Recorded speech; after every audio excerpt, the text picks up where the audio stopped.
Good morning, good afternoon, or good night, and welcome to Command Power, the show in which we discuss all things Magic the Gathering with a focus on Commander. And today we're going to be doing our first mono white deck tech on this channel. We are going to be talking about Honda Sumo Champion. Now, I really like this since the moment it was spoiled. I love most of those Street Fighter commanders, and this one is no exception. It's just a really fun card. And if you don't know what he does, he's going to allow creatures to assign damage equal to their toughness rather than their power, as long as it's your turn. So that's one thing we can build around. But the other ability, which I think is even cooler, is that when he attacks, he's going to give up to 100 creatures you control plus 0 plus X, where X is the amount of cards in your hand. So there's two cool things we can build around here. And originally, the reason I really liked this commander is because when it was first spoiled, White still hadn't received the avalanche of card draw options that it now has. So it's only got better since the moment it was spoiled. I basically tried to put in all these cards that drew cards in White, which I thought was quite a fun out-of-the-box idea at the time. These days it's just completely normal. White is now the best color at drawing cards, of course. But anyway, I wanted to share this list with you guys because I found it to be really explosive and really fun. And obviously what we're trying to do is draw as many cards as possible so then we can give our team a huge boost when we attack.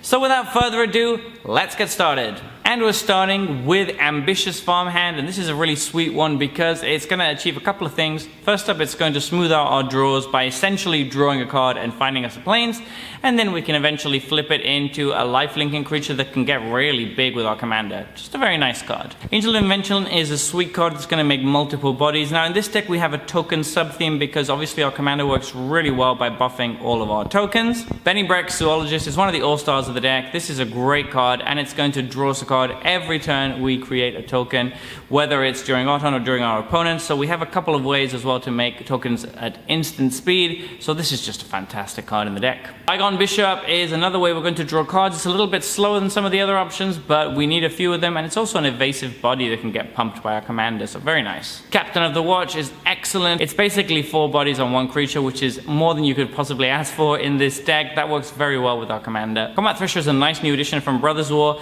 Bear in mind we're almost always going to play this for the prototype cost. A 3 mana, draw a card, double striker is perfect in this deck, especially when you can give it a huge buff with your commander and have it hit for like 20 or something. Daxos, Blessed by the Sun, is pretty good in a mono white deck, and it's going to gain us some life, but crucially its toughness depends on our devotion. We're going to have a lot of devotion, and with our commander out, it's going to assign damage equal to its toughness, so this card is excellent in this deck. Emiria Shepherd is one of my favorite ways to grind out games in mono white, get a little bit of value going towards the end of the game. Evangel of Heliod is great in a devotion deck, and this one is basically mono white devotion, and we're going to get a bunch of tokens, which is something that we want as well. I really like Face Steed. It's a nice magnet for removal that's going to make it so that your opponents have to remove this before removing anything else with targeted removal, which is very nice. And then when it attacks, it's going to give a creature indestructible, which can protect our commander when he gets into the red zone. Geist Honored Monk can be absolutely massive with all the tokens we're making. It's also just a very, very solid card in its own right by making 2 tokens. Heliod, God of the Sun, is going to help with the token plan, but on the other hand, it's also giving all of our creatures vigilance, which means that even if we tap for a big attack, we can still stay back and defend. That's a very nice ability to have. Inspiring Overseer is one of many cantrip creatures we have in this deck. This is a particularly good one because it has flying and gains us a life as well. Keeper of the Accord is a very good catch-up card for when we are against ramp strategies or people who are playing faster or more creatures than us. It just lets us get back into the game very nicely. Kitsune Loreweaver looks like it was handmade for this deck. Basically, it's a 2/1 for 2. That's pretty average, but then you can pay 2 mana to give it toughness equal to the amount of cards in your hand. So when this attacks with your commander, it's going to get buffed to absolute infinity after you use this ability. It can be really, really strong, and it can kill people out of nowhere if they don't respect it. We have a couple of ways to make it unblockable as well. Core Cartographer is going to search up a plains and ramp us, pretty nice. Lauren of the Third Path is a great new addition from Brothers War. This card is fantastic in the deck. Obviously we want some interaction, and this provides that, but then it can allow us and an opponent to draw a card. We don't really care that much because we're probably benefiting more from the card draw than they are, and we can also make some friends at the table. Mangara the Diplomat is very nice. It's going to discourage people from attacking us, which is awesome. It's also got lifelink and higher toughness than power, which are both very good in this deck. And finally, it also means that if our opponents play 2 cards per turn, we are going to be able to draw a card. Myojing of Blooming Dawn is great as a finisher in this deck. We can play it with Indestructible, wait till the end step of the player that comes before us, and then make an absolute boatload of tokens that can just swing for massive amounts of damage with our commander.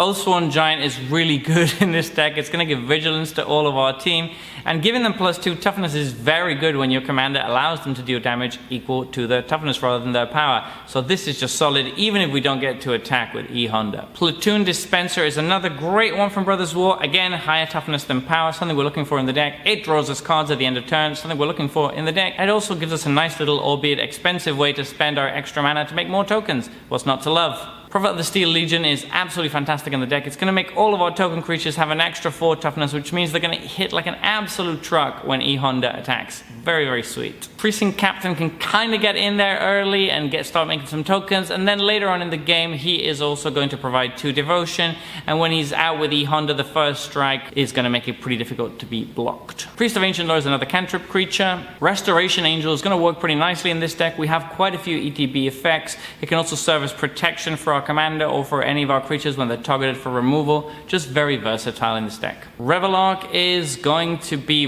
really, really good when it's recurring. 2 creatures that draw us a card or destroy our opponent's things, and that's a lot of creatures in this deck. There's a lot of stuff with low power, and Revelark is going to do a lot of work. The next card on the list is Reverent Hoplite, and this is a particularly good one to recur with Revelark because suddenly you're going to be getting a ton of 1/1 tokens, which is really, really good considering that you're getting a 5 mana card for nothing with a Revelark trigger. Rumor Gatherer is going to draw us cards very consistently in this deck. Absolute all-star. Sanctuary Warden is going to be awesome in this deck. We have a few ways to get counters on stuff. If we absolutely have to, we're okay with removing the shield counters from it to draw a card and make a 1/1, but obviously we want to be removing the counters from other stuff so that this can survive wraths and board wipes and all sorts of other stuff. Search Party Captain is another card that's going to cantrip when it comes into play, and in the mid game it can come in for very cheap, probably just 1 or 2 mana a lot of the time. Solemn is an all-star, going to be searching up cards and then going to be trading off to draw a card. Spirited Companion is not only very cute and a very good boy, but he's also going to cantrip and draw us a card. Sun Titan, similarly to Revelark, should be in most mono white decks, and in this deck it pulls a lot of work.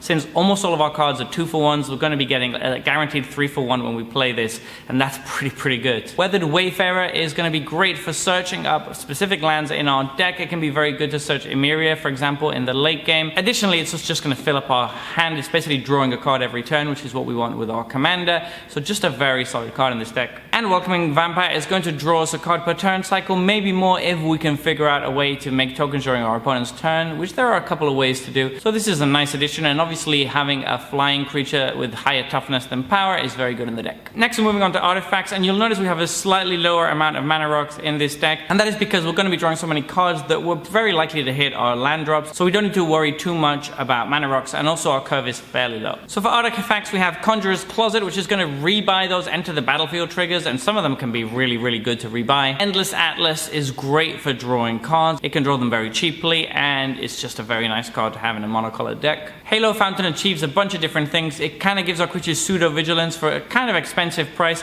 but it can also draw us cards and make tokens. Those are both things we're very interested in. Idol of Oblivion is going to tap to draw a card almost every turn with this deck. Very good. Lightning Greaves and Swiftfoot Boots are there to protect our commander and to allow Honda to attack immediately late in the game.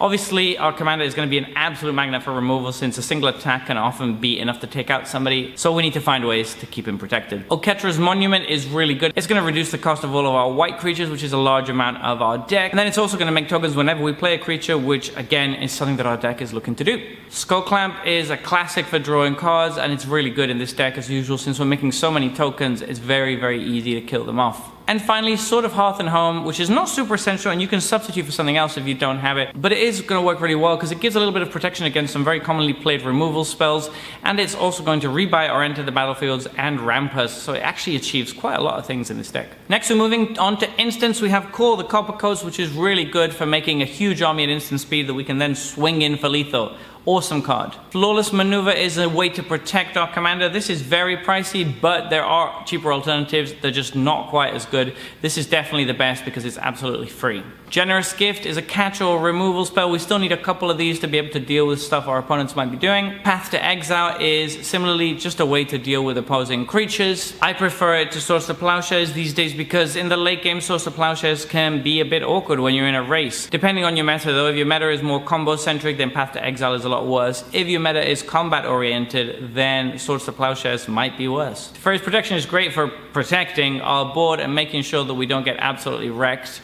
There are again cheaper options, so go for those if you can't afford this or don't have this. Your temple is under attack is one of those cheaper options. It's really good in this deck because both modes are fantastic. We can either draw 2 and let an opponent draw 2, which again we're probably going to be benefiting more from, and we can do it at instant speed, or we can just protect all of our creatures, which is the most likely option. Next up we have Enchantments. Cathar's Crusade is a good way to finish the game when we have a bunch of creatures coming in, especially with tokens. Felidar Retreat both makes tokens and finds a way to finish the game. We also have a couple of ways to cheat lands into play, so this is pretty good. The Restoration of Agandro is great. It's going to search up a land, thus filling up our hand. We can then trade something to bring back a cheap creature to the battlefield, which might sometimes be useful. And finally, the flip side is just going to be really, really solid because it's going to make a token every time it attacks or blocks. Tokasi's Welcome is a welcome new addition from the Brothers' War, and this card is basically going to draw us a card every turn if we manage to make tokens during our opponent's turn. So this is very, very good. It's like a better welcoming vampire in a way. And finally, we have Wedding Announcement, which is one of my pet cards and one of my favorite cards for a long time. In this deck, it's better than in most because we can really use those extra cards in hand.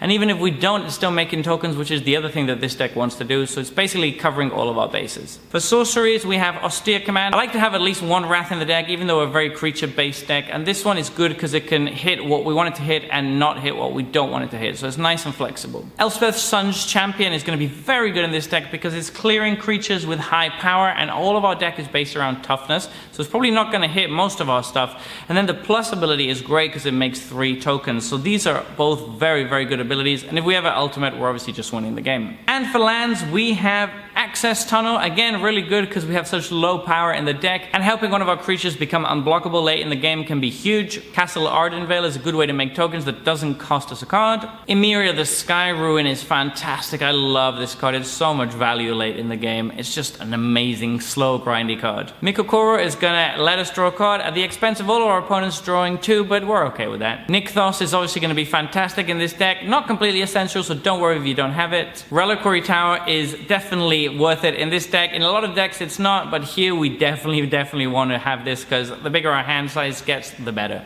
Rogue's Passage is another way to make our creatures unblockable and make sure we can close out the game. War Room is always good in every deck, but in this deck it's even better because we really want those cards. And Windbrisk's Height should be very trivial to trigger in this deck, so it's good to have to be able to cast stuff for cheap. So there you have it. This has been our E-Honda Sumo Champion deck tech. What do you think about this one? Are you excited to give it a spin? Please let us know in the comments section below. I read all comments and respond to all of them too.